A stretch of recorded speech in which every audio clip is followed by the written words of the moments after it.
Richard Hawthorne glances at the woman standing in his firm's reception area and delivers his verdict without hesitation: "We don't take walk-in consultations. You'll need to try the legal aid office on Peachtree Street." He sees a black woman in a yellow blazer, professional, but not the bespoke tailoring his typical clients wear, and assumes she's confused about what his firm handles. What he doesn't see is the woman who signed the acquisition papers, making her the majority owner of his firm's parent company exactly 14 days ago. Monica Reed is a woman driven by a singular mission: ensuring that access to elite legal services is based on merit and need, not on assumptions about who looks wealthy enough to deserve representation. Her months-long investigation reveals a devastating pattern: minority-owned businesses are turned away at a rate of 91%, while white-owned businesses with similar or smaller revenues are welcomed through Hawthorne's doors. This isn't just about securing legal counsel for her international merger, it's a calculated operation. While Richard and his partners believe they're preparing for a routine ownership transition meeting, Monica is compiling the evidence needed to dismantle a gatekeeping system built on prejudice disguised as professional judgment. She isn't just looking for a lawyer for her business deal, she is looking for justice for the hundreds of qualified entrepreneurs Hawthorne Legal Group dismissed before ever hearing their cases. The marble floors of Hawthorne Legal Group's lobby reflected the afternoon sunlight streaming through floor-to-ceiling windows, casting geometric patterns across surfaces that whispered old money and older exclusivity. Monica Reed adjusted the leather portfolio under her arm and approached the reception desk, her yellow blazer crisp against the muted grays and mahogany that dominated the space. The receptionist looked up with a practiced smile that flickered slightly as she took in Monica's appearance. "Good afternoon. I need to speak with someone about securing representation for." "Do you have an appointment?" The receptionist's fingers hovered over her keyboard, not yet typing. "No, but I was hoping to discuss a time-sensitive matter involving international corporate." A side door opened, and Richard Hawthorne emerged, his salt and pepper hair perfectly styled, his suit fitting with the precision that came from a tailor who knew your measurements by heart. His eyes swept over Monica in a single, dismissive glance that catalogued everything he thought he needed to know. "Jennifer, what's going on?" His tone suggested Monica was an interruption rather than a potential client. This woman was asking about. "We don't handle walk-in consultations," Richard said, his attention already shifting back toward his office. "Our firm works exclusively with established clients and referrals. You'll want to try the legal aid office on Peachtree Street. They handle a variety of matters." The words were polite. The subtext was a closed door. Monica's expression remained neutral, though her fingers tightened imperceptibly on her portfolio. "I see. Thank you for your time." She turned toward the exit with measured steps, but her eyes tracked across the lobby with the precision of someone conducting an inventory. 3 security cameras. The office directory mounted beside the elevators listed 12 partners, all with surnames that appeared on Atlanta's country club rosters. The reception area had been designed to intimidate as much as impress. Richard had already disappeared back through the side door before Monica reached the street. He didn't see her pause outside to photograph the building's entrance. He didn't see the slight smile that touched her lips as she walked away. He had no idea he'd just dismissed his new employer.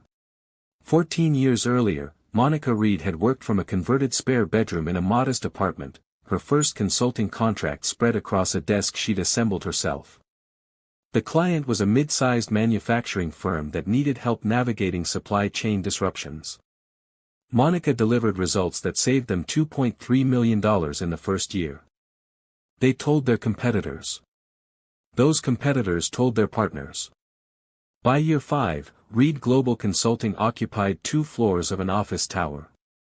By year 10, Monica was flying to Singapore, London, and Sao Paulo to meet with clients whose revenues exceeded small nations' GDP. She'd built her empire on a foundation of meticulous analysis and an ability to see patterns others missed. Numbers told stories if you knew how to listen. Now, at 42, Monica stood at the threshold of her most significant deal yet. Schroeder International, a European consulting powerhouse, wanted to merge with Reed Global. The combined entity would dominate 3 continents and position Monica among the world's elite business strategists. But European regulatory frameworks were labyrinthine, and one misstep could collapse the entire agreement. She needed lawyers who specialized in transatlantic mergers with this specific regulatory complexity. Her research had pointed to exactly 3 firms with the necessary expertise. Hawthorne Legal Group topped the list. Their international corporate division had successfully navigated 17 similar deals in the past 5 years. But during preliminary inquiries through her network, Monica had heard troubling whispers. A black tech entrepreneur mentioned being told Hawthorne wasn't the right fit for his company despite its $50 million valuation. A Latina restaurant chain owner described a consultation that felt perfunctory, ending with a recommendation to perhaps start with a smaller firm. Monica made a decision. Before she revealed her identity or the scope of her merger, she would test Hawthorne herself. If the whispers were merely gossip, she'd proceed with representation. If they were truth, she'd need a different strategy entirely. She booked a consultation appointment under her personal name, not her company's. She dressed professionally but avoided the designer labels she typically wore to boardrooms. She wanted to see how Hawthorne Legal Group treated someone who walked through their door without the obvious markers of wealth. The answer had been immediate. And damning. Monica's executive conference room in the Reed Global Headquarters building had been transformed into a research command center. 3 analysts sat at the long table, laptops open, documents spread across surfaces that usually hosted presentations to Fortune 500 clients. On the screen at the room's far end, a spreadsheet glowed with stark, undeniable numbers. "Walk me through it again," Monica said, her eyes fixed on the data. Sarah Chen, her chief of staff, stood and gestured toward the screen. Hawthorne Legal Group's client portfolio over the past 5 years. Total business clients, 847. Minority-owned businesses, 26. That's 3.1%. Atlanta's minority-owned business community represents approximately 38% of the metropolitan area's companies, added Marcus Thompson, her research director. "We're looking at a disparity that can't be explained by chance." Monica leaned forward. "Tell me about the comparisons." Sarah clicked to a new slide showing 2 columns. Left side, 5 minority-owned businesses that were rejected by Hawthorne over the past 18 months. Right side, 5 white-owned businesses accepted during the same period. We matched them by industry, revenue, complexity of legal needs, and growth trajectory. The minority-owned businesses actually had higher average revenues, $23 million versus $18 million. But Hawthorne told each of them variations of the same story, Marcus continued. Not the right fit. Too complex. Outside their practice area. One was explicitly told to try firms that specialize in emerging businesses, even though the company had been operating profitably for 12 years. Monica studied the faces on the screen, entrepreneurs who'd been turned away from representation they deserved. A construction company owner denied counsel for a major municipal contract bid. A healthcare technology firm told their needs were too specialized, despite Hawthorne's healthcare law division. Each rejection delivered with the kind of polite language that made proving discrimination nearly impossible. "This isn't about me," Monica said quietly. "This is systematic." Sarah nodded. "Which raises the question, what do you want to do about it?" Monica looked at the spreadsheet for a long moment, then reached for her phone. She had calls to make, to her investment team, her corporate attorneys, and her equity partners. If Hawthorne Legal Group had built its practice on exclusion, she was about to show them exactly what that exclusion had cost. 8 weeks before Monica walked into Hawthorne's lobby, she sat in a private dining room at the Commerce Club with Daniel Reeves, her chief financial officer, and 2 representatives from Blackstone Equity Partners. The conversation they were having would have shocked Richard Hawthorne had he known it was taking place 3 floors above where he was dining that same evening. "Hartwell Holdings is bleeding," Daniel said, sliding a financial analysis across the table. "Their subsidiary law firms are profitable, but the parent company overleveraged in commercial real estate right before the market correction. They're carrying $180 million in debt against assets that have depreciated 22%. Monica studied the numbers with the focus that had built her empire. Hartwell Holdings owned 4 entities: Hawthorne Legal Group, 2 smaller boutique firms, and a legal technology company that had failed to gain market traction. The holding company's leadership had made a classic error, assuming past success guaranteed future performance. "They're looking for capital," said Patricia Okonkwo from Blackstone. Quietly. "Our sources indicate they'd consider selling a significant stake to the right investor." "How significant?" Monica asked. "Controlling interest. 51% minimum." Monica set down the report and looked at her team. "If we do this, we do it properly. Full legal review, proper regulatory filings, complete transparency in the acquisition process. I want documentation that would satisfy any scrutiny from the SEC or the Justice Department." Over the following weeks, through a carefully orchestrated series of negotiations, Monica's team assembled the acquisition. Reed Global Consulting, partnered with Blackstone, purchased 63% of Hartwell Holdings for $127 million, a price that reflected the company's distressed position. The deal included standard confidentiality clauses during the regulatory review period, which meant the subsidiary firms wouldn't be informed of the ownership change until all federal and state approvals were finalized. The transaction closed on a Tuesday morning. By Wednesday afternoon, the regulatory paperwork was filed. By Thursday, Monica owned the company that owned Richard Hawthorne's firm. On Friday, she walked into Hawthorne Legal Group's lobby as if she were just another prospective client, already knowing exactly what kind of reception she would receive. She wasn't entering as an owner conducting an inspection. She was entering as a black woman seeking legal services, the perfect test of everything her research had revealed. Richard Hawthorne's dismissal 14 days later had simply confirmed what Monica already knew. Now she had first-hand evidence to add to her growing case file. Monica returned to Hawthorne Legal Group on a Thursday morning 3 weeks after her initial visit, this time accompanied by James Sullivan, her white corporate counsel. She wore a tailored Armani suit, carried a designer briefcase, and presented a business card identifying her as CEO of Reed Global Consulting. The receptionist's demeanor transformed instantly. "Ms. Reed, welcome to Hawthorne Legal Group. Let me see if one of our senior partners is available." Within minutes, they were escorted to a consultation room with leather chairs and a view of downtown Atlanta. A partner named Graham Morrison arrived with enthusiasm, his handshake firm, his attention focused. "Ms. Reed, Mr. Sullivan, I understand you're interested in discussing corporate representation. How can Hawthorne serve you?" Monica described a hypothetical mid-sized merger, watching Graham lean forward with interest, already discussing timeline and fee structures. The meeting lasted 40 minutes. He offered to prepare a proposal. She returned a third time 2 weeks later, alone again, dressed in business casual attire without corporate identification. She introduced herself by name only and mentioned needing help with business legal matters. This time, she was directed to a junior associate who arrived 20 minutes late, apologized for his schedule, and recommended she gather more information about your specific needs, before Hawthorne could determine if we're the appropriate firm.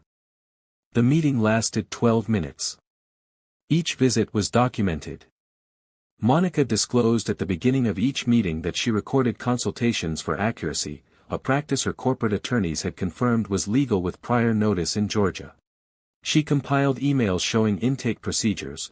White-owned businesses received follow-up within 24 hours, while minority-owned businesses received generic responses or none at all.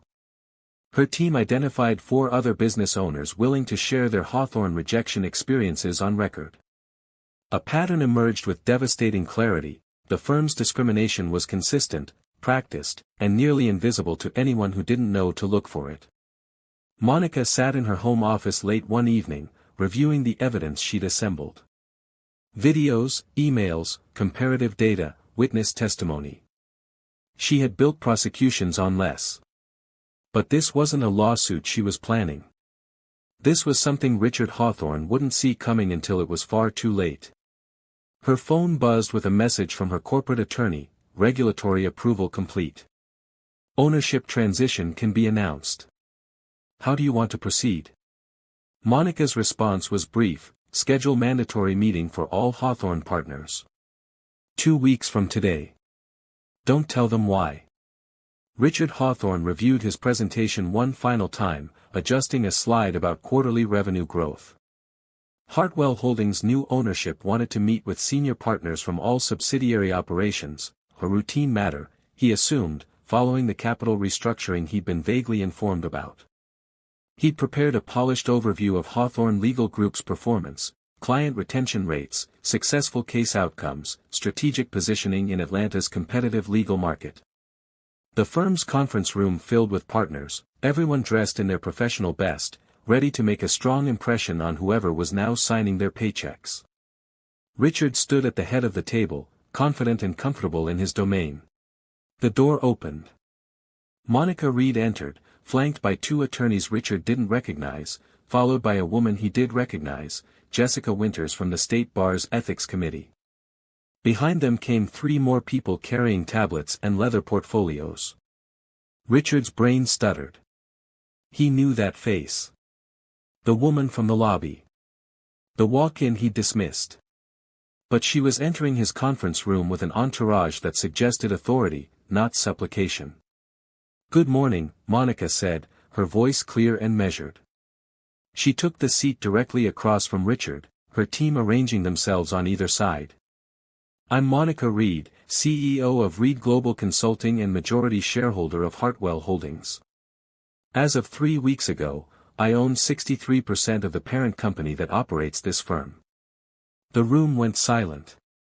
Richard felt his presentation materials suddenly become irrelevant in his hands. Several partners glanced at each other with barely concealed shock.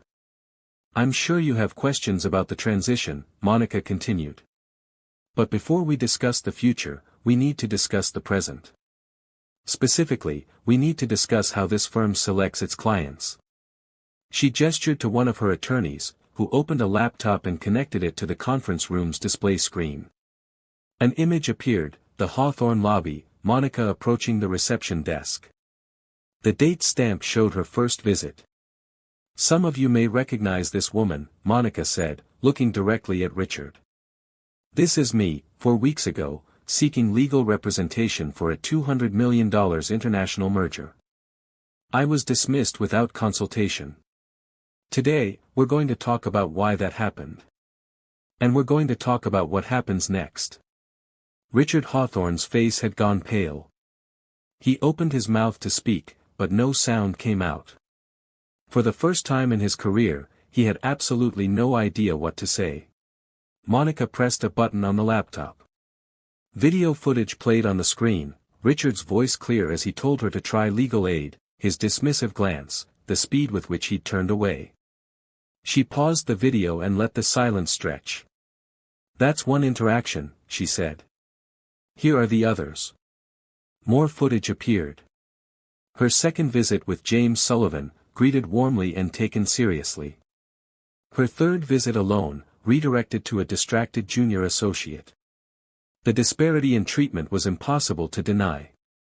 "Let me show you something else," Monica continued. A spreadsheet replaced the videos. "This is your firm's client intake data for the past 5 years. Minority-owned businesses represent 3.1% of your portfolio despite comprising 38% of Atlanta's business community. I've spoken with 5 business owners who were rejected by this firm during the same period you accepted white-owned businesses with lower revenues and less complex needs." Richard found his voice. "Ms. Reed, with respect, client selection involves complex business judgment. We assess fit, capacity, expertise. I have the emails, Richard." Monica's tone remained calm, but her words cut through his explanation. Internal communications where partners discussed which clients were worth the effort and which appeared risky despite identical financial profiles. I have testimony from rejected clients. I have your intake procedures showing different follow-up standards based on easily identifiable demographic factors. Jessica Winters from the State Bar leaned forward. Mr. Hawthorne, these are serious allegations. The bar takes discriminatory practice claims with substantial evidence very seriously. There's one more thing you should know, Monica said. She advanced to a new slide showing financial projections. This bias hasn't just been morally wrong. It's been catastrophically expensive. The minority-owned businesses your firm rejected over the past 5 years subsequently hired your competitors and generated an estimated $40 million in legal fees. Businesses you turned away. Revenue you lost.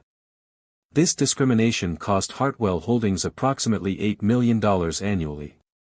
The number hung in the air. Several partners shifted uncomfortably. One cleared his throat. We had no idea. That's the problem, Monica interrupted. Systems of discrimination rarely require intent from everyone involved. They just require enough people making assumptions, following patterns, and never questioning why their client roster doesn't reflect the community they serve. Richard's jaw tightened. What exactly do you want, Ms. Reed? Monica closed her laptop and met his eyes. I want you to understand that the way you've operated is over. Starting today. Monica didn't fire Richard Hawthorne that afternoon, though the other partners in the room clearly expected it. Instead, she did something more calculated. Effective immediately, Richard, you're being reassigned from senior partner to junior partner status, Monica announced. Your compensation will be reduced accordingly, and you'll no longer have decision-making authority over client intake or firm policy. Richard's face flushed. You can't. I can, and I have. It's already been processed through HR. Monica turned to address the entire room. I'm bringing in a new managing partner. Her name is Valerie Thornton. Some of you may know her from Morrison & Associates, where she spent the past decade building one of the most successful commercial litigation practices in the Southeast. She'll be arriving next Monday. Valerie Thornton. Richard knew exactly who she was, a black woman attorney who'd won cases against his firm twice and had a reputation for brilliance that even his ego couldn't dismiss. Over the following weeks, Monica implemented systematic changes. Mandat.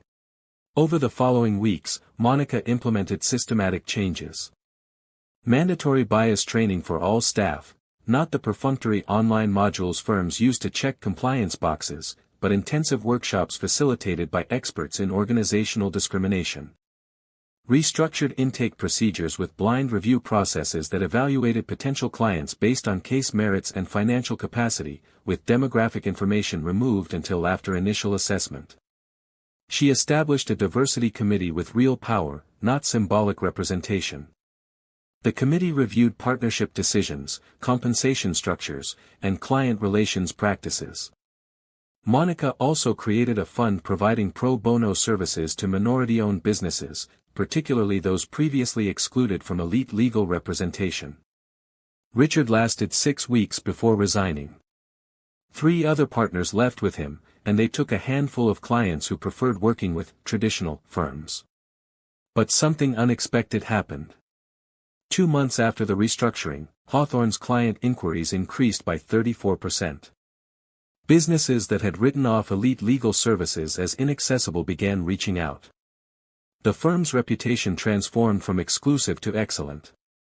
Some of the departing clients tried to return within the year, sheepishly admitting their new firms lacked the diverse perspectives and cultural competency they hadn't realized they needed. Most were welcomed back. A few were politely declined. Monica watched Valerie lead a partner meeting one afternoon and felt something she rarely allowed herself, satisfaction.